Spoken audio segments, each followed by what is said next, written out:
Title: The Whispering Gorgon. In the quaint town of Eldershire, nestled amidst a thick, sun-dappled forest, tales of ancient myths and whispered legends braided into the fabric of everyday life. Children spent lazy summer afternoons swapping stories about the specter of the drowned maiden and the shadowy shuck. But as the October chill began to seep through the town, one legend was spoken of in hushed tones, a tale of a gorgon. One crisp evening, 15-year-old Clara Jennings found herself drawn to her grandmother's attic, a cavernous space filled with dust-covered trinkets and forgotten memories. It was a treasure trove of oddities, including a stack of brittle, yellowed books. As she rummaged through them, one tome caught her eye. Its cover, embossed with strange symbols and a serpent coiling around a mirror, seemed to pulse with an otherworldly energy. Clara, fueled by curiosity and the thrill of the unknown, lugged it downstairs. That night, Clara flicked on her desk lamp, the soft glow illuminating her sanctuary of mismatched furniture and posters of her favorite bands. She opened the book and began to read. It told the eerie tale of the Gorgon, a creature once revered and feared, said to weave through the realms of dreams. It had the power to petrify anyone who gazed into its eyes. One look, and your soul would be trapped in its gaze forever, a tortured statue left to weather time. Clara couldn't resist. She read deeper, her heart racing as she spoke the chant inscribed on the pages in ancient language. The last words hung in the air, and a chill crept through the room, wrapping around her like a shadow. For a moment, nothing happened. She brushed off the sensation, blaming it on the autumn wind. The air shifted, thick with anticipation, as a strange glow emerged from the mirror hanging on her wall. Transfixed, Clara found herself staring into her reflection, only it wasn't her own face looking back anymore. Within the glass, a pair of shimmering eyes filled with sorrow and rage materialized.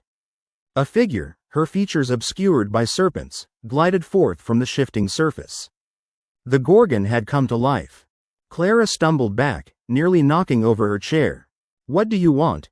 she gasped, her voice trembling. "I was imprisoned," the Gorgon hissed, her voice like the caress of dry leaves, "by those who feared my power. But someone has set me free." The serpents on the Gorgon's head twisted and writhed, their scales glimmering like precious stones. "Free? But, you're terrifying." "Only to those who do not understand," the Gorgon replied, eyes glistening with tears that shimmered like dew on grass. "I am misunderstood. I could not choose my fate." Shocked, Clara felt a flicker of empathy breaking through her fear. "What happened?" "They looked into my eyes, and turned to stone.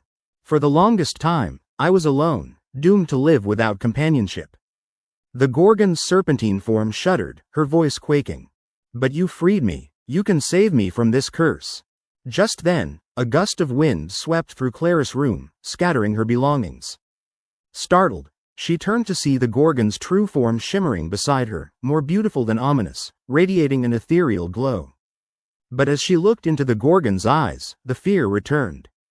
"No, I have to look away."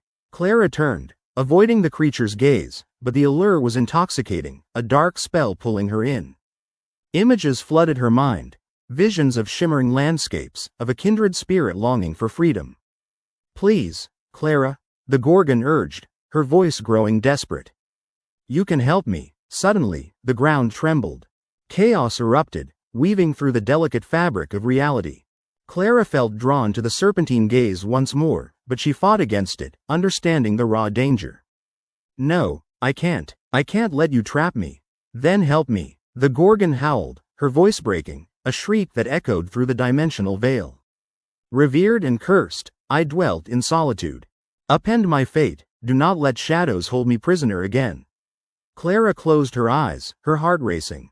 She knew she had the power to shape destinies. With a firm resolve, she reached for the book, summoning her courage and strength. In a swift motion, she thrust it towards the Gorgon. "I command you, find peace," she chanted, her fears giving way to a fierce determination. Slowly, the Gorgon began to transform, the anguish in her eyes replaced by a serene clarity. As the last serpents dissolved into a cascade of light, the shadows receded, and the Gorgon's form shimmered before vanishing into the warmth of dawn. Clara collapsed against her desk, her heart pounding. Later that day, Eldershire awoke to a mist that wrapped the town in an embrace of quietude. Clara kept the book, a reminder of the creature's plight and her own strength.